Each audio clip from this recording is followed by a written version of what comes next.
नमस्कार मित्रांनो, S class टेकमध्ये तुमचं स्वागत आहे. आज आपण बघणार आहे विज्ञान आणि तंत्रज्ञान इयत्ता 10वी प्रकरण 2 मूलद्रव्याचे आवर्ती वर्गीकरण हा या प्रकरणाचा भाग 1 आहे.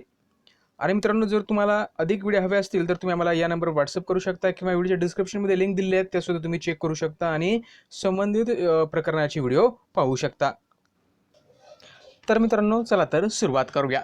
तर मित्रांनो, मूलद्रव्याचे आवर्ती वर्गीकरण आपल्याला बघायचं आहे. याच्यामध्ये काय आहे तर मित्रांनो, मूलद्रव्याचे आवर्ती वर्गीकरण म्हणजे काय, जे काही मूलद्रव्य आहेत त्यांना कशा प्रकारे वर्गीकरण करण्यात आलेले आहे, त्यांची मांडणी कशी करण्यात आलेली आहे त्या मूलद्रव्यांची, हे आपल्याला बघायचं आहे. आता मित्रांनो, तुम्हाला माहित आहे की 118 मूलद्रव्य आहेत. ठीक आहे, 118 मूलद्रव्य आहेत. पण 18व्या शतकामध्ये सुमारास जवळपास फक्त 30च मूलद्रव्य आपल्याला माहित होती 18व्या शतकात. त्यानंतर मूलद्रव्याचा शोध लागत गेला.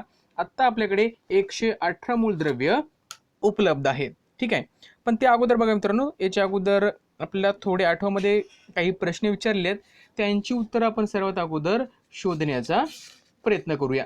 तर बघा मित्रांनो, पहिला प्रश्न आपल्याला विचारलेला आहे तो म्हणजे की द्रव्याचे प्रकार कोणते. आता द्रव्य म्हणजे काय, त्याला आपण मॅटर म्हणतो इंग्रजीमध्ये. ठीक आहे, तर त्याचे प्रकार कोणते, तर द्रव्य मित्रांनो आपल्याला द्रव्याचे प्रकार दोन आहेत. एक असते भौतिक आणि दुसरं असते रासायनिक. हे दोन द्रव्य आहेत. ठीक आहे, मग त्याच्यामध्ये सुद्धा प्रकार आहेत, म्हणजे स्थायू, द्रव आणि वायू हे द्रव्याचे प्रकार झाले. रासायनिकमध्ये जर बघायचं झालं तर मूलद्रव्य, संयुग आणि मिश्रण हे त्याचे प्रकार झाले. ठीक आहे, महत्त्वाचं ह्या दोन गोष्टी होत्या, ह्या तुम्हाला समजल्या असतील. त्यानंतर मूलद्रव्याचे प्रकार कोणते. आता जी मूलद्रव्य आहेत, जे आपल्याला 118 सापडलेले आहेत, त्यांचे प्रकार कोणते, तर त्याच्यामध्ये धातू आहेत, अधातू आहेत व धातू संमिश्र आहेत, असे एकूण त्याचे 3 प्रकार आहेत. ठीक आहे, त्यानंतर द्रव्याच्या लहानात लहान कणाला काय म्हणतात. आता जो द्रव्य आहे, ठीक आहे, म्हणजे जो मॅटर आहे, त्याच्या लहानात लहान कणाला काय म्हणतात, तर त्याच्या लहानात लहान कणाला अणू असे म्हणतात. काय म्हणतात, अणू. काय म्हणतात, अणू. हे ध्यानात ठेवा. त्यानंतर आहे मूलद्रव्य व संयुगे यांच्या रेणूमध्ये काय फरक असतो. तर बघा, जे काही मूलद्रव्य आहे व संयुगे आहे यांच्या रेणूमध्ये काय फरक असतो. तर बघा मित्रांनो, जो काही मूलद्रव्य असतो, मूलद्रव्य त्याच्या रेणूमध्ये एकाच प्रकारचे अणू असतात, एकाच प्रकारचे. ठीक आहे, उदाहरणार्थ S2 याच्यामध्ये दोन्हीही हायड्रोजनचेच अणू आहेत. त्यानंतर S6 याच्यामध्ये बघा मित्रांनो, म्हणजे याच्यामध्ये सारखेच 6 काय आहेत तर मूलद्रव्य आहेत. त्यानंतर O2 बघा, याच्यामध्ये काय आहे, दोन्हीही O2 म्हणजे ऑक्सिजनचेच अणू आहेत. ठीक आहे, तर ह्या गोष्टी तुम्ही ध्यानात ठेवा. संयुग म्हणल्यानंतर काय होईल की CO2 हा एक आहे, एक संयुग आहे. याच्यामध्ये कार्बनचा अणू आहेत आणि ऑक्सिजनचे सुद्धा अणू आहेत, म्हणजे वेगवेगळे अणू इथं आपल्याला पाहायला मिळतात. ठीक आहे, तर या गोष्टी तुम्हाला समजल्या असतील. चला तर त्यानंतर सुरुवात करूया आपल्या समोरच्या भागाला. त्याच्यामध्ये दिलेले मूलद्रव्याचे वर्गीकरण म्हणजे क्लासिफिकेशन ऑफ एलिमेंट. तर बघा मित्रांनो, आता काय झालेलं आहे की इयत्ता 9वीमध्ये आपल्याला माहीत झालेलं आहे की आजपर्यंत 118 मूलद्रव्ये आपल्याला ज्ञात झालेली आहेत. ठीक आहे, मात्र इसवी सन 1800च्या सुमारास फक्त 30 मूलद्रव्येच आपल्याला माहीत होती. काळाच्या ओघात अधिकाधिक मूलद्रव्यांचा शोध लागत गेला. या मूलद्रव्यांच्या गुणधर्माविषयक अधिकाधिक माहिती साठत गेली. मोठ्या संख्येने असलेल्या या मूलद्रव्यांचा अभ्यास सोपा व्हावा यासाठी त्यांच्या विषयांची प्रचंड माहितीमध्ये काही आकृतीबंध आहे का हे वैज्ञानिक तपासू लागले. तुम्हाला माहित आहे की सुरुवातीच्या वर्गीकरणात मूलद्रव्याचे धातू व अधातू असे दोन गटामध्ये त्याला आपण विभागलं होतं. म्हणजे सुरुवातीला त्याला धातू आणि अधातू फक्त या दोनच गटामध्ये विभागलं होतं. त्यानंतर त्याचा अभ्यास केला गेला. त्यानंतर धातू संमिश्र सुद्धा हा त्याचा एक प्रकार समोर आला. आणि त्यानंतर बघा, सर्वात महत्त्वाचे आहे ते म्हणजे डोबरायनरची त्रिके. सर्वात अगोदरचे काही डोबरायनर होते, त्यांनी काय केलं की एक त्रिके मांडली. त्याच्यामध्ये त्यांनी काय केलं, जे काही मूलद्रव्ये सापडली 1817मध्ये, जे काही मूलद्रव्ये सापडली त्यांनी एका त्रिकेमध्ये म्हणजे 3 मूलद्रव्याचा एक गट तयार केला. ठीक आहे, ते त्यांनी त्या प्रकारे त्यांची मांडणी केली. कसं तर बघा, आता डोबेरायनं काय केलं की अणुवस्तुमानानुसार काय केलं, त्यांचे गुणधर्म आहेत असं त्यांनी सांगितलं. त्यांनी काय सांगितले की जी मूलद्रव्याची जे गुणधर्म आहेत व जी काही अणुवस्तुमान आहे यांच्यामध्ये काहीतरी संबंध आहे असं त्यांनी सांगितलं. म्हणजे जर अणुवस्तुमान जर सारखं असेल तर त्याचे गुणधर्म सुद्धा सारखे असतात असं डोबेनायरनं सांगितलं. ठीक आहे. आता बघा, त्याने एकसारखे रासायनिक गुणधर्म असणाऱ्या प्रत्येकी 3 मूलद्रव्याचे गट पाडून त्यांना त्रिके असे नाव दिले. आता त्यांनी काय केलं, एकसारखे रासायनिक गुणधर्म आहेत असे मूलद्रव्य घेतले आणि त्यांचे प्रत्येकी 3 म्हणजे एका गटामध्ये 3 मूलद्रव्य अशी त्यांची काय केलं, विभागणी केली. एका त्रिकामधील 3 मूलद्रव्याची मांडणी त्याने अणुवस्तुमानाच्या चढत्या क्रमाने केली.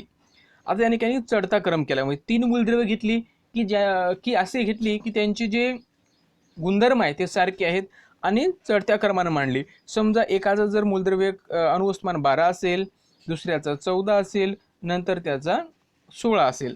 ठीक आहे. अशी मूलद्रव्य त्यांनी घेतली व काय केली, त्यांनी एकदम अशा चढत्या क्रमाने त्यांना काय केलं, त्यांनी मांडणी केली.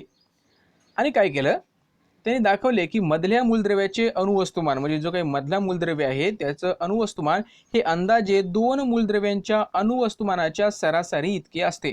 म्हणजे जे काही पहिला मूलद्रव्य आहे आणि जो तिसरा मूलद्रव्य आहे त्या दोघांना काय करायचं, दोघांचे जे अणुवस्तुमान यांचे काय करायची, बेरीज करायची आणि त्यांना 2 ने भागायचं. भागितल्यानंतर जे काही उत्तर येईल ते असेल मधल्या जो काही मूलद्रव्य आहे त्याच्या वस्तुमाना इतका असेल. अंदाजे थोडंफार कमी जास्त असू शकते, हे त्यांनी तिथं दाखवून दिलं. त्यांनाच आपण काय म्हणतो, डोबेनायरची त्रिके म्हणत असतो. इथं बघा, इथं ह्या तक्त्यामध्ये तुम्हाला दिसेल की इथं बघा तुम्हाला काय काय घेतलेलं आहे. इथं लिथियम आहे, त्याचा अणुवस्तुमान 6.9 आहे. त्यानंतर काय केलेलं आहे बघा, आणि मधामध्ये काय सोडियमला राहू द्या. त्यानंतर पोटॅशियम बघा, पोटॅशियमचं बघितलं तर 39.1 हा याचा अणुवस्तुमान आहे. तर दोघांची जर आपण काय केली, बेरीज केली, 2 जर त्याला भागितलं, इथं बघा दिसते तुम्हाला की जो काय आलेला आहे तो आलेला आहे 23 अणुवस्तुमान आहे. ठीक आहे. मग सोडियम जर बघितलं, सोडियम त्याच्या मधामध्ये आहे, हे एक त्रिके आहे. तर बघितलं तर सोडियमचा जो वस्तुमान आहे ते सुद्धा किती आहे, 23. अशा प्रकारे त्यांनी काय केलं, त्रिके मांडलेले आहेत. इथं तुम्हाला दिसेल कॅल्शियम आहे, त्यानंतर बेरियम आहे. ठीक आहे. हे दोघांची ॲडिशन करायची, 2 भागायचं. त्यानंतर किती आलेलं बघा, 88.7 हे उत्तर आलेलं आहे जर आपण त्याला भागितल्यानंतर. आणि ते स्टॉन्शियम आहे, जो मधातला मूलद्रव्य आहे, त्याचं जे काही अणुवस्तुमान आहे ते आहे 87.6 म्हणजे जवळपास सारखंच आहे. त्यानंतर तिसरं सुद्धा उदाहरण तुम्ही इथं बघू शकता. क्लोरीन, मधामध्ये आहे ब्रोमीन आणि तिसरं मूलद्रव्य आहे आयोडीन. ठीक आहे. आयोडीन आणि क्लोरीनची जर सरासरी काढली तर ती येते 81.2. आणि जर आपण ब्रोमीन बघितलं आणि ब्रोमीनची जर आपण अणुवस्तुमान बघितलं तर ते आहे 79.9 म्हणजे जवळपास सारखं आहे. तर यालाच आपण काय म्हणतो, डोबेनायरची त्रिके म्हणत असतो. त्यानंतर बघा इथं काय दिलेलं आहे, सारखे रासायनिक गुणधर्म असलेल्या मूलद्रव्यांना पुढे दिलेल्या गटामधून डोबेनायरची त्रिके ओळखायची. आता कसं करायचंय, तर बघा इथे पहिल्या त्रिके आपल्याला दिली आहे. पहिला मूलद्रव्य, हा दुसरा मूलद्रव्य आणि तिसरा मूलद्रव्य. इथं काय करायचंय तुम्हाला की जो पहिला मूलद्रव्य आहे, पहिला मूलद्रव्य आणि तिसरा मूलद्रव्य या दोघांची काय करायची, बेरीज करायची. ठीक आहे. बेरीज करायची. बेरीज केल्यानंतर त्याला 2 भागायचं आणि 2 भागितल्यानंतर जे काही उत्तर येईल ते ह्या कॅल्शियम एवढे येईल का, म्हणजे 40.1च्या जवळपास आहे का, म्हणजे 39 पूर्णांक काय समथिंग आहे का, किंवा 41 पूर्णांक समथिंग आहे का, काहीतरी जवळपास आहे का, असेल तर याला आपण डोबेनायरची त्रिके आहेत असं याला म्हणूया. जर नसेल तर त्याला आपण तिथं नाही म्हणून असं लिहू शकतो. ठीक आहे. ते तुम्ही करू शकता इझिली.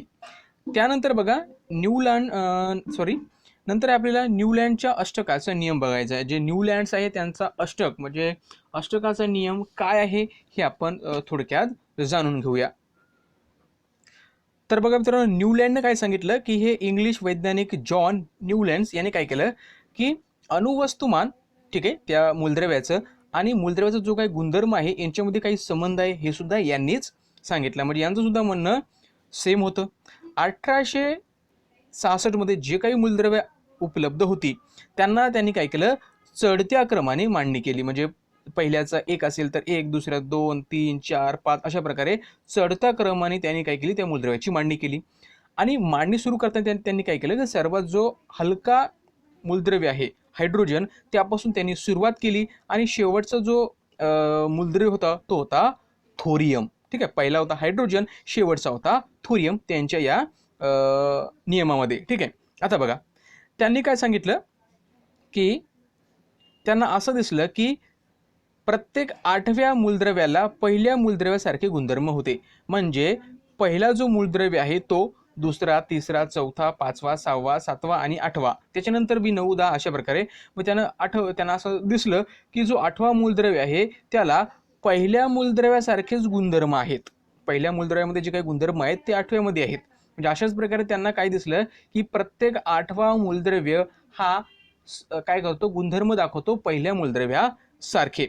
याच्यावरून त्यांना काय समजलं बघा आता, जसे सोडियम हे लिथियम पासून 8वे मूलद्रव्य असून दोघांचे गुणधर्म एकसारखे आहेत. त्यांना काय दिसलं की सोडियम जे आहे ते लिथियम पासून 8वे आहे, म्हणजे या दोघांचेही गुणधर्म एकसारखे आहेत. ठीक आहे, नंतर बघा मॅग्नेशियमचे बोरिलियमशी साधर्म्य असून फ्लोरीनशी साधर्म्य आहेत. म्हणजे बघा मॅग्नेशियमचे बोरिलियमशी काही गुणधर्म सेम आहेत, त्यानंतर फ्लोरीनशी काही गुणधर्म कसे आहेत, सारखे आहेत. ठीक आहे, नंतर काय झालं, न्यूलँड्सने या सारख्याची तुलना संगीतातील अष्टकाशी केली, अष्टकाशी किंवा सप्तकाशी. 8व्या व पहिल्या मूलद्रव्याच्या गुणधर्मामध्ये दिसून येणाऱ्या सारखेपणाला अष्टकाचे नियम असे म्हटले जाते. म्हणजे पहिला मूलद्रव्य आणि 8वा मूलद्रव्य याच्यामध्ये काहीतरी साम्य आहे, तर यालाच त्यांनी काय केलं, अष्टकाचा नियम म्हणून असं त्यांनी सांगितलं. म्हणजे प्रत्येक 8व्या मूलद्रव्यानंतर, म्हणजे प्रत्येक 8वा मूलद्रव्य आहे काय करतो की त्याचे जे गुण आहेत ते सारखे दाखवतो पहिल्या मूलद्रव्यासारखे. मग यांनी काय केलं, त्याची तुलना काय केलेली आहे, संगीतातील अष्टकाशी केलेली आहे. जसं की संगीतामध्ये आपल्याला माहिती आहेत की कोणकोणते सूर आहेत, सा रे ग म प ध नी, हे 7 सूर आहेत. ठीक आहे, मग हे 7 सुरानंतर नी नंतर पुन्हा पहिला सूर येतो, बरोबर आहे. पुन्हा काय केलं की 6 नंतर पुन्हा सूर येतो. अशाच प्रकारे त्यांनी काय केलं की मूलद्रव्यामध्ये सुद्धा पुन्हा पुन्हा म्हणजे रिपीटेड आपण त्याला म्हणतो, ते गुणधर्म दाखवल्या जातात. ठीक आहे, प्रत्येक 8व्या मूलद्रव्यामध्ये, म्हणजे 7व्या मूलद्रव्यानंतर. त्यांना यालाच त्यांनी काय म्हणलेलं आहे, अष्टकाचा नियम म्हणलेले आहे. तर बघा मित्रांनो, हे आता बघा जुनं जर बघितलं आपण, पाश्चात्य संगीत बघितलं तर त्याच्यामध्ये डो रे मी फा सोल ला टी हे 7 सूर आहेत व 8व्या स्थानापासून दुप्पट वारंवारतेचा डू हा स्वर पुन्हा येतो. म्हणजे बघा हे 7 सूर आहेत, 7 सूर झाले की पुन्हा आपण काय करतो, डो पासून सुरुवात करतो. म्हणजे की आपण सा रे ग म पा धा नी, नी नंतर पुन्हा काय ते सा, म्हणजे सा काय हे पहिला स्वर आहे. म्हणजे काय झालं की 8वा जो स्वर आहे तो पहिला स्वर आणि 8वा सारखाच आहे. ठीक आहे, यालाच आपण अष्टकाचा नियम म्हणतो. इथे तुम्हाला दिसेल हे संगीताचे स्वर आहेत आणि हे मूलद्रव्य आहेत. बघा मूलद्रव्य कशा प्रकारे त्यांनी मांडलेले इथं मूलद्रव्य आहेत. म्हणजे ठीक आहे, आता जे काही हे मूलद्रव्य पहिलं, दुसरं, तिसरं, चौथं, 5वं, 6वं आणि 7वं, म्हणजे याची मांडणी ह्या संगीतातील स्वरासारखी त्यांनी केलेली आहे. म्हणजे बघा याची गुणधर्म सारखे नाहीत, पण बघा आता हे झाले मूलद्रव्य. त्यानंतर पुन्हा आपण जर एक तक्ता केला आणि तिथं जर डो लिहिलं, तर याच्यामध्ये जे काही मूलद्रव्य असणार, ठीक आहे, याच्यामध्ये जे काही मूलद्रव्य असणार ते कसे असणार, ते ह्या डो किंवा सा या तक्त्यामध्ये असणाऱ्या मूलद्रव्यासारखेच असणार.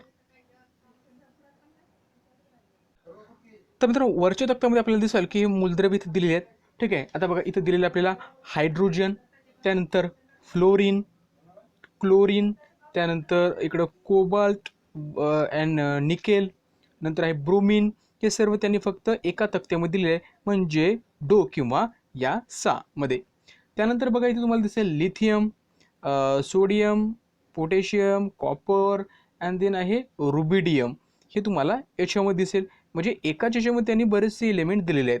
आता असं इलेमेंट म्हणण्यापेक्षा मूलद्रव्य म्हणूया आपण मराठीमध्ये. ठीक आहे, तर असं का, तर बघा सर्व गोष्टी आपण इथं आता माहिती करून घेणार आहे. तर बघा मित्रांनो, न्यूलँडच्या अष्टकांच्या नियमात खूप त्रुटी आढळून आल्या. ठीक आहे. आता बऱ्याच गोष्टी त्यांनी त्याच्यामध्ये कव्हर केल्या. जे नवीन मूलद्रव्य आले त्यांच्यासाठी तिथं कुठलीही जागा नव्हती. ठीक आहे. त्यांना कसं तिथं ठेवायचं ते सुद्धा त्याच्यामध्ये स्पष्ट झालेलं नव्हतं. हा नियम फक्त कॅल्शियम पर्यंतच लागू झाला होता. न्यूलँडचे सर्व ज्ञात मूलद्रव्य 7x8 अशा 56 रकान्याच्या तक्त्यात बसवले होते. ज्ञात असलेले सर्व मूलद्रव्यांना तक्त्यात सामावून घेण्यासाठी न्यूलँडचे काही जागावर 2-2 मूलद्रव्ये बसवली. आता बघा, जी काही मूलद्रव्ये माहिती झाली तर फक्त 56 रकानेच होते आणि 56 मध्ये त्यांनी काय केलं, सर्व मूलद्रव्ये बसवली. त्याच्यामध्ये त्यांनी काय केलं, सामावून घेण्यासाठी एका जागेवर 2-2 मूलद्रव्ये त्यांनी ठेवली. उदाहरणार्थ कोबाल्ट आणि निकेल. कोबाल्ट आणि निकेल असं त्यांनी त्याच्यामध्ये ठेवण्यात आलं. ठीक आहे. कोबाल्ट आणि निकेल सुद्धा ठेवलं. त्यानंतर बघा मित्रांनो, त्यासोबतच बघा इथं CE आणि LA म्हणजे सेरियम आणि लॅन्थम असं काहीतरी आहे. ठीक आहे. लॅन्थमम. तर बघा मित्रांनो, इथं त्यांनी काय केलंय, सोबतच ठेवलेले आहे. त्याने काही भिन्न गुणधर्माची मूलद्रव्य अष्टकातील एकाच स्वराखाली ठेवली. बघा, आता महत्त्वाचं काय होतं की ज्यांची गुणधर्म सेम आहेत ते एकाच स्वराखाली यायला पाहिजे. बघा, आता वर तक्त्यामध्ये दिसेल की या सर्वांची जी गुणधर्म सारखी आहेत, या सर्वांची सुद्धा गुणधर्म सारखी आहेत, या सर्वांची गुणधर्म इथं सारखी आहेत, या सर्वांची गुणधर्म इथं सारखी आहेत, या स्वरामध्ये इथं सुद्धा या सर्वांची गुणधर्म सारखी आहेत. म्हणून ज्यांची गुणधर्म सारखी आहेत ते एकाच स्वराखाली त्यांनी ठेवलं, डो किंवा सा. म्हणजे या सर्वांची गुणधर्म कशी आहेत, सारखी आहेत. ठीक आहे, हे तुमच्या लक्षात आलं. पण काय केलं, ज्यांची गुणधर्म सारखी नाहीत ते सुद्धा त्याच स्वराखाली त्यांनी ठेवले. हे त्यांचं तिथं एक आपल्याला ड्रॉबॅक किंवा तिथं आपल्याला काही प्रमाणामध्ये त्रुटी आपल्याला इथं पाहायला मिळतील. याउलट त्यांनी काय केलं बघा, कोबाल्ट आणि निकेल या धातूंना न्यूलँड्सने डो या स्वराखाली क्लोरीन आणि ब्रोमीन या हॅलोजन बरोबर ठेवले. याउलट कोबाल्ट आणि निकेल यांच्याशी साधर्म्य असणाऱ्या आयनला त्यांच्यापासून लांब ऑक्सिजन आणि सल्फर या अधातूसोबत टी या स्वराखाली ठेवले. तर बघा मित्रांनो, त्यांनी काय केलं, आता कोबाल्ट आणि जे निकेल आहे यांना काय केलं, डो या स्वराखाली ठेवलं. कशासोबत, ठीक आहे, या स्वरासोबत तिथं काय आहे, हॅलोजन सोबत जे की क्लोरीन आहे आणि ब्रोमीन यांच्यासोबत ठेवलं. आणि सोबतच बघा, आता जो कोबाल्ट आणि निकेल आहे यांचे साधर्म्य म्हणजे याचे आणि जे आयन आहे याचे गुणधर्म कसे आहेत, सारखे आहे. मग याचे गुणधर्म सारखे असल्यावर हे याच्यासोबत न ठेवता त्यांनी काय केलं, या आयनला ऑक्सिजन आणि सल्फर सोबत ठेवलं, जे की अधातू आहेत. म्हणजे यावरून आपल्याला असं समजते की नव्याने जे शोध लागलेले मूलद्रव्य आहे त्यांना सामावून घेण्यासाठी या न्यूलँडच्या अष्टकामध्ये कुठलाही नियम नव्हता. ठीक आहे. आणि बरेचसे यांच्या न्यूलँडच्या अष्टकामध्ये काय होत्या, त्रुटी आपल्याला पाहायला मिळतात. चला तर आता आपण बघूया मेंडेलिव्हची आवर्त सारणी. आता हे महत्त्वाचं आहे आपल्यासाठी, हे समजून घेणं अतिशय महत्त्वाचं आहे. ठीक आहे. आता मेंडेलिव्हची आवर्त सारणी हे काय होतं बघा, आता मूलद्रव्यांचे गुणधर्म हे त्यांच्या वस्तुमानांचे आवर्ती फल असते हे त्यांनी सांगितलं. पुन्हा बघा काय सांगितलं की अणुवस्तुमान हा मूलद्रव्याचा मूलभूत गुणधर्म मानून मेंडेलिव्हने त्यावेळी माहीत असलेल्या 63 मूलद्रव्याची मांडणी अणुवस्तुमानकाच्या चढत्या क्रमाने केली. या मांडणीनुसार असे दिसून आले की काही ठराविक अवधीनंतर रासायनिक व भौतिक गुणधर्मात सारखेपणा असलेल्या मूलद्रव्याची पुनरावृत्ती होते. बघा आता काय आहे की मेंडेलिव्ह यांनी काय केलं, हे एक रशियन वैज्ञानिक होते. त्यांनी 1869 ते 1872 या काळात मूलद्रव्यांची आवर्त सारणी विकसित केली. बघा, ठीक आहे. त्यानंतर त्यांनी काय केलं की मेंडेलिव्हची जी आवर्त सारणी म्हणजे मूलद्रव्याच्या वर्गीकरणातील सर्वात महत्त्वाची पायरी आहे. याच्यापासूनच आपल्याला जो आधुनिक आवर्त सारणी आहे त्याच्याकडे आपल्याला जायला मिळते. अणुवस्तुमान हा मूलद्रव्यांचा मूलभूत गुणधर्म असून, ठीक आहे, गुणधर्म प्रमाण मानून मेंडेलिव्हने त्याखाली ज्ञात असलेली 63 मूलद्रव्ये त्यांच्या अणुवस्तुमानाच्या चढत्या क्रमाने मांडली. आता त्यांनी काय केलं, जे काही अणुवस्तुमान आहे त्यालाच त्यांचं मूलभूत गुणधर्म मानलं, अणुवस्तुमान. आणि त्याच्यानुसार त्यांनी काय केलं की चढत्या क्रमानुसार आवर्ती सारणीची रचना केली. आता बघा आपल्याला काय काय याच्यापासून समजते. मूलद्रव्याच्या आवर्तना सारणीची रचना करताना मेंडेलिव्हने मूलद्रव्याच्या हायड्रोजन व ऑक्सिजन बरोबर झालेल्या हायड्राइड व ऑक्साईड संयुगाची रेणुसूत्रे हे रासायनिक गुणधर्म आणि मूलद्रव्याचे तसेच त्यांच्या हायड्राइड व ऑक्साईड या संयुगाचे द्रवणांक व उत्कलनांक व घनता हे भौतिक गुणधर्म विचारात घेतले. बघा आता त्यांनी काय केलं की ज्यावेळेस ही मांडणी करताना त्यांनी काय केलं, जे काही ऑक्सिजन आहे व हायड्रोजन आहे, ऑक्सिजन व हायड्रोजन याच्यासोबत जी काही रासायनिक क्रिया झाली त्याच्यापासून हायड्राइड व ऑक्साईड ही रेणुसूत्रे हे रासायनिक गुणधर्म आणि मूलद्रव्याचे तसेच हायड्राइड व ऑक्साईड या संयुगाचे द्रवणांक, ठीक आहे, आणि उत्कलनांक हे सुद्धा महत्त्वाच्या गोष्टी त्यांनी लक्षात घेतल्या. कशाच्या? हायड्रोजन व ऑक्सिजनच्या. बघा आता मेंडेलिव्हला असे दिसून आले की ठराविक अवधीनंतर भौतिक व रासायनिक गुणधर्मामध्ये सारखेपणा असलेल्या मूलद्रव्याची पुनरावृत्ती होते.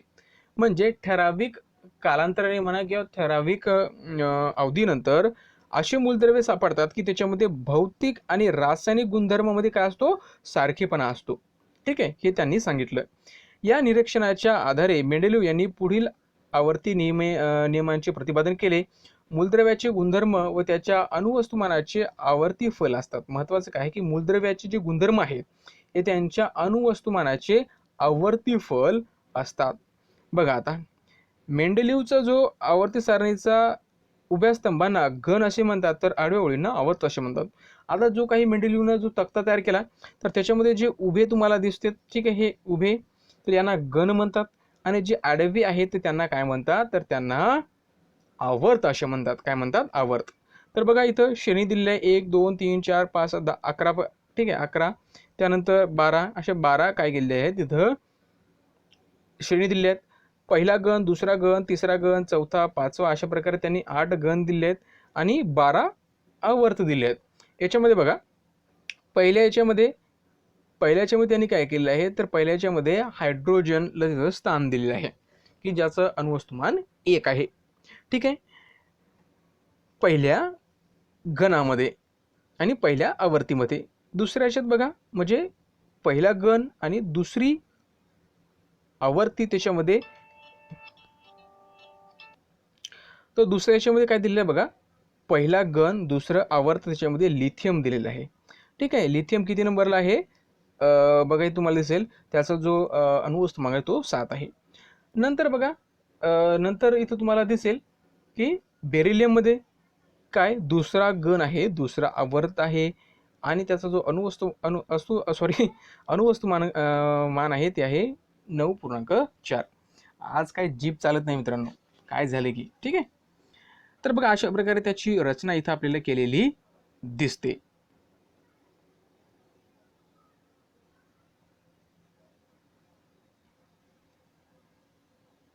तर त्यांनी अशी रचना केली त्याच्यामध्ये बऱ्याच जागा रिकाम्या होत्या, त्या जागी मूलद्रव्य सापडलेली नव्हती. ठीक आहे, त्यानंतर बघा त्यांनी काय काय सांगितलं त्याचा आपण थोडक्यात अभ्यास करूया.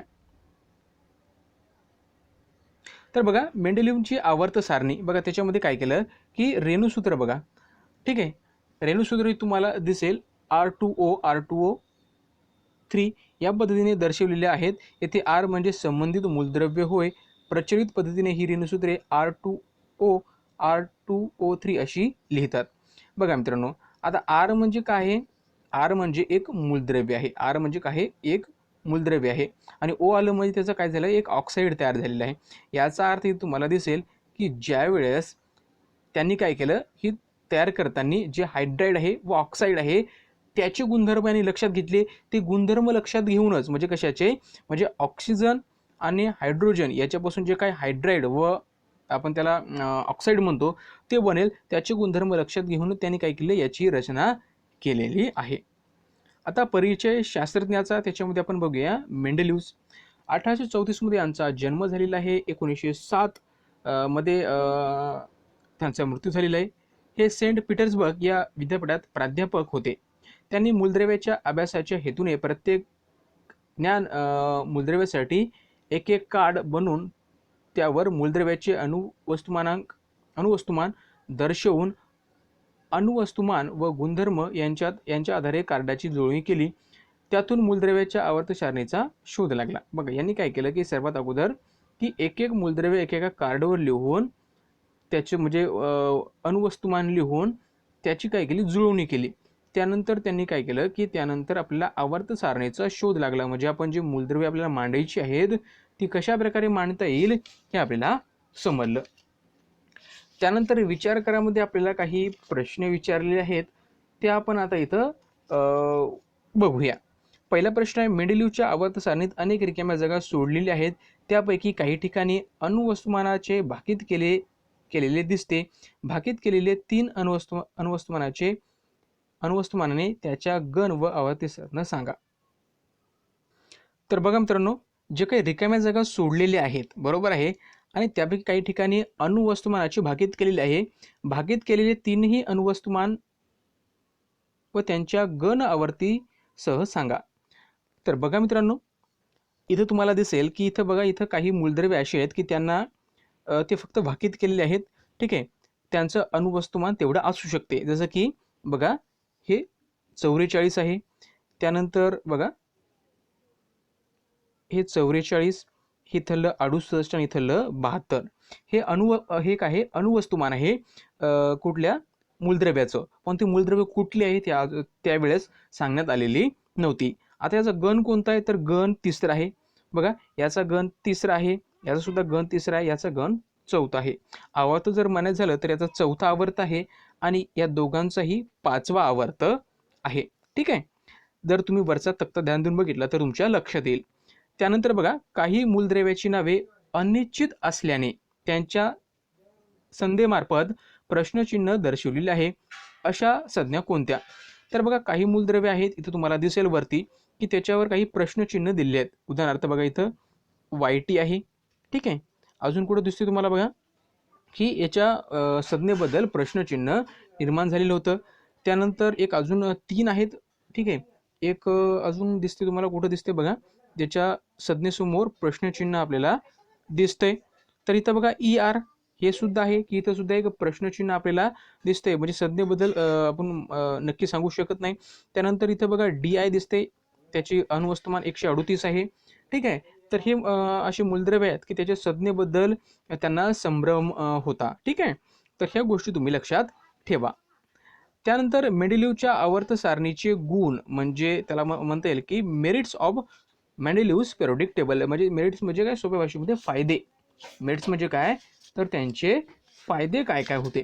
तर बघा, आता इथं फायदे दिलेले आहेत, त्यांनी नेमकं कशा प्रकारे त्यांचं वर्गीकरण केलेलं आहे.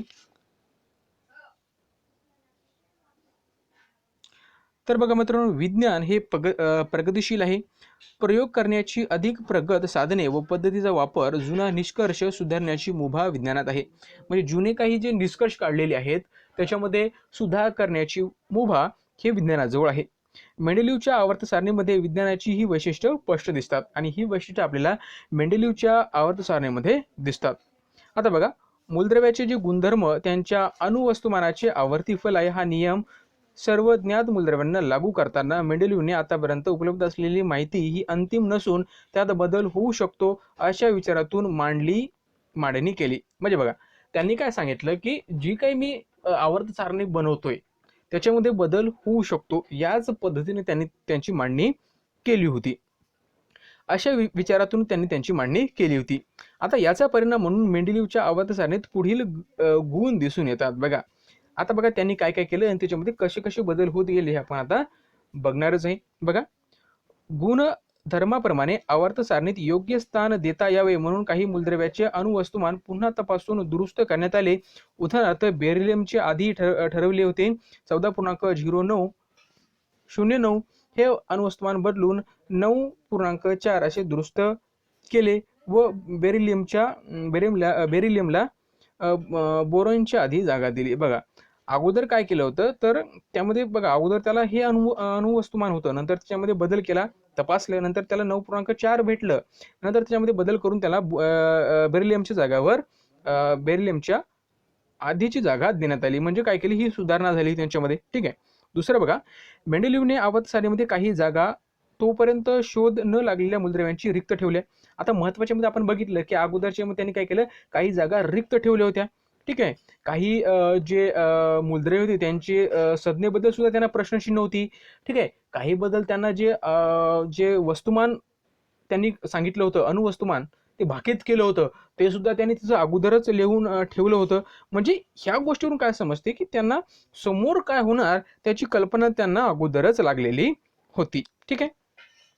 आता गुणधर्म बघा की मेंडेलिव्हच्या आवर्त सारणीत महत्वाची सर्वाची खात्री पटली व मूलद्रव्याच्या वर्गीकरणाची पद्धत लगेच त्यांनी स्वीकारली. बघा ऍक्च्युअल बघा त्यांनी काय सांगितलं की मेंडेलिव्हने भाकीत काय केलं होतं आणि प्रत्यक्षात काय सापडलं ते बघा. अणुवस्तुमान इथं दिलेलं आपल्याला. हे बघा अणुवस्तुमान ॲल्युमिनियमचं वस्तुमान जे होतं ते त्यांनी भाकीत केलं होतं की 68 असेल. ठीक आहे. नंतर पण ते 68 न सापडता तर तिथं गॅलियम होतं आणि त्याचं अणुवस्तुमान सापडलं 69.7. घनता सुद्धा बघा मित्रांनो 5.9 त्यांनी भाकीत केली होती ॲल्युमिनियमची, पण त्या जागेवर गॅलियम सापडला ते होतं 5.94. ठीक आहे. ही माहिती तुम्ही इथं पडताळू शकता म्हणजे कशा प्रकारे आवर्त सारणीमध्ये बदल होत गेला. त्यानंतर बघा मेंडेलिव्हच्या मूळ आवर्त सारणीत राजवायूसाठी जागा राखून ठेवलेली नव्हती, परंतु 19व्या शतकाच्या शेवटी हेलियम, निऑन, आर्गॉन इत्यादी राजवायूचा शोध लागल्यावर मेंडेलिव्हने मूळ आवर्त सारणीला धक्का न लावता शून्य गण निर्माण केला व त्यात राजवायू बरोबर बसवले. बघा आता काय केलं की मेंडेलिव्हच्या ज्यावेळेस त्यांनी तो त्यांचा आवर्त सारणी तयार केली त्यावेळेस राजवायू नव्हता.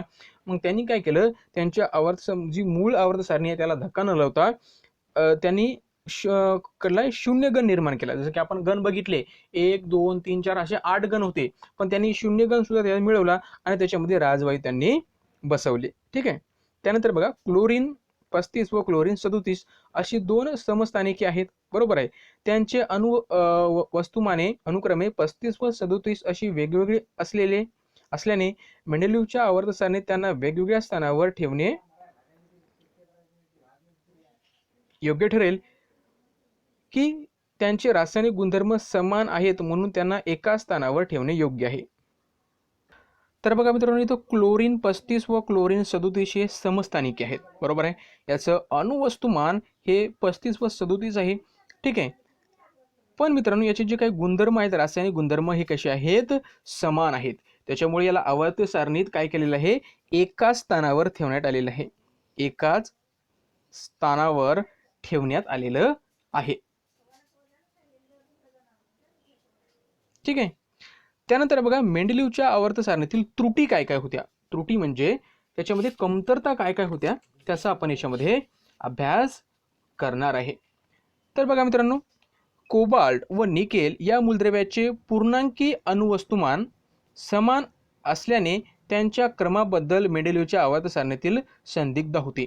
म्हणजे कोबाल्ट आणि निकेल याची जे मूलद्रव्याची पूर्णांकी अणुवस्तुमान आहे ते समान असल्याने यांना ठेवायचं कसं म्हणजे कशाला अगोदर ठेवायचं किंवा कशाला नंतर ठेवायचं हे त्यांना मात्र तिथे एक प्रश्नचिन्ह निर्माण झालं. ही एक त्रुटी. दुसरी त्रुटी बघा मेंडेलिव्हने आवर्त सारणी मांडल्यानंतर खूप काळाने समस्थानिकाचा शोध लागला. समस्थानिकाचे रासायनिक गुणधर्म समान तर अणुवस्तुमाने भिन्न असल्यामुळे त्यांना मेंडेलिव्हच्या आवर्त सारणीत जागा कशा प्रकारे द्यायची हे एक मोठे आव्हान राहिले. बघा आता जे समस्थानिके असतात याच्यामध्ये रासायनिक गुणधर्म कसे असतात समान असतात. रासायनिक गुणधर्म समान असतात पण याचं जे अणुवस्तुमान असते हे भिन्न असते. त्याच्यामुळे यांना मेंडेलिव्हच्या आवर्त सारणीमध्ये कसं ठेवायचं हे सुद्धा एक मोठा प्रश्न इथं निर्माण झाला. त्यानंतर वाढत्या अणुवस्तुमानाप्रमाणे मांडलेल्या मूलद्रव्यांच्या अणुवस्तुमानामधील वाढ नियमित दराने होताना दिसत नाही. त्यामुळे 2 जड मूलद्रव्यामध्ये किती मूलद्रव्यांचा शोध लागेल त्याचे भाकीत करणे मेंडेलिव्हच्या आवर्त नियमानुसार शक्य नव्हते. म्हणजे बघा की वाढत्या अणुवस्तुमानाप्रमाणे मांडलेली ही मूलद्रव्ये होती. ठीक आहे. त्याच्यामुळे जे काही 2 जड मूलद्रव्ये होते त्यांच्या मधामध्ये किती मूलद्रव्ये असतील अजून हे मात्र सांगणं सुद्धा तिथं शक्य नव्हतं. ठीक आहे. त्यानंतर बघा काय सांगण्यात आलं पुन्हा हायड्रोजनचे स्थान. हायड्रोजन हा हॅलोजनशी काय साम्य दर्शवतो म्हणजे त्याचे गुणधर्म सारखे आहेत. जसं की हायड्रोजनचे रेणुसूत्र S2 आहे तर क्लोरीन यांची रेणुसूत्रे अनुक्रमे F2 व Cl2 अशी आहेत. बरोबर आहे. तसेच हायड्रोजन व अल्कधातू यांच्या रासायनिक गुणधर्मामध्येही साधर्म्य आहे. हायड्रोजन व अल्कधातू म्हणजे त्यामध्ये सोडियम आहे, पोटॅशियम आहे इत्यादी यांनी क्लोरीन व ऑक्सिजन यांच्याबरोबर तयार केलेल्या संयुगाच्या रेणुसूत्रामध्ये साधर्म्य आहे. वरील गुणधर्माचा विचार केल्यानंतर हायड्रोजनची जागा अल्कधातू गणात व हॅलोजनच्या गणात ठरवता येत नाही. सोप्या भाषेमध्ये काय आहे मित्रांनो बघा, की जे हायड्रोजन आहे, ठीक आहे, हे हायड्रोजन आहे, याचं जर रेणुसूत्र जर आपण बघितलं जे फ्लोरीन आहे, क्लोरीन आहे, यांचं जे रेणुसूत्र जर बघितलं, ठीक आहे, तसेच हायड्रोजन व अल्कधातू, ठीक आहे, यांचे जर आपण रेणुसूत्र बघितले तर यांच्यामध्ये काही साधर्म्य आहे, म्हणजे काही समानता आपल्याला पाहायला मिळते. त्याच्यामुळे क्लोरीन व ऑक्सिजन यांच्याबरोबर तयार केलेले संयुगे जे असतात, ठीक आहे, त्यांच्यामध्ये काय असते, साधर्म्य असते. मग अशा वेळेस ते ठेवायची कुठं, हा सुद्धा त्यांना मोठा प्रश्न तिथं निर्माण झाला. त्यानंतर बघा मित्रांनो, इथं दिसते तुम्हाला एचची संयुगे, म्हणजे हायड्रोजनची संयुगे बघा मित्रांनो इथं, ठीक आहे. इथं आहे सोडियमची संयुगे, SCl NaCl हे संयुगे आहेत, ठीक आहे. आता काय झालेलं आहे की याची जी संयुगे आहे त्या संयुगामध्ये सुद्धा साधर्म्य आहे. मग अशा वेळेस की ॲक्च्युअलमध्ये म्हणजे खरं पाहता तर मूलद्रव्याची जी काही गुणधर्म आहेत ते सुद्धा समान आहेत व त्याची जी संयुगे आहेत तर त्याची संयुगे सुद्धा दुसऱ्या संयुगासोबत काही प्रमाणामध्ये साम्य आहेत. मग अशा वेळेस करायचं काय, हे सुद्धा मोठा प्रश्न तिथं निर्माण झाला होता. त्यानंतर बघा मूलद्रव्य इथं दिसतं तुम्हाला H2Cl2, धातू बरोबर संयुगे बघा NaH NaCl, अधातू बरोबर संयुगे बघा CH4 CCl4 असं आहे. मग अशा वेळेस बघा, म्हणजे ही हायड्रोजनची जरी संयुगे असली, ही जरी सोडियमची जरी संयुगे असली तर यांच्यामध्ये काही समानता आपल्याला पाहायला मिळते. म्हणजे याच्या संयुगामध्ये काहीतरी समानता आहे. इथं बघा याच्या संयुगामध्ये काहीतरी समानता आपल्याला पाहायला मिळते. मग अशावरून संयुगामध्ये समानता असल्यावर तिथं त्यांना ठेवायचं कसं, हे सुद्धा तिथं मोठा प्रश्न निर्माण झाला. त्यानंतर बघा जरा डोके चालवमध्ये आपल्याला काही विचारलेलं आहे. मेंडेलीवच्या आवर्त सारणीचा उपयोग करून पुढील मूलद्रव्यांच्या ऑक्साईडची रेणुसूत्रे काय असतील ते लिहायची आहे. तर बघा मित्रांनो इथं आपल्याला दिले आहे सोडियम दिलेलं आहे, सिलिकॉन दिलेलं आहे, कॅल्शियम दिलेलं आहे, कार्बन दिलेलं आहे, रोडियम दिलेलं आहे, ठीक आहे. आता महत्त्वाचं काय आहे की जे मूलद्रव्य दिलेले आहेत तर यांची ऑक्साईडची रेणुसूत्र काय असतील. तर बघा मित्रांनो Na2O, त्यानंतर आहे सिलिकॉन SiO2, ठीक आहे, कॅल्शियम CaO, अशा प्रकारे त्यांची रेणुसूत्रे आहेत, ठीक आहे. हे तुम्ही बघून घेऊ शकता, ठीक आहे. 2-3 मी सांगतो. त्यानंतर आहे मेंडेलीवच्या आवर्त सारणीचा उपयोग करून पुढील मूलद्रव्याच्या हायड्रोजन बरोबर तयार होणाऱ्या संयुगाची रेणुसूत्रे काय असतील. हायड्रोजन सोबत म्हणल्यानंतर बघा C आहे तर CH4, ठीक आहे, S आहे तर S2S, त्यानंतर पुन्हा आपण तयार करू शकतो Br आहे तर HBr, ठीक आहे. अशा प्रकारे तुम्ही तयार करू शकता. त्यानंतर AsS3, त्यानंतर HFOS2, ठीक आहे. अशा प्रकारे आता पुढच्या व्हिडिओमध्ये आपण काय बघणार आहे तर आधुनिक आवर्ती नियम हे आपण पुढच्या व्हिडिओमध्ये बघणार आहे.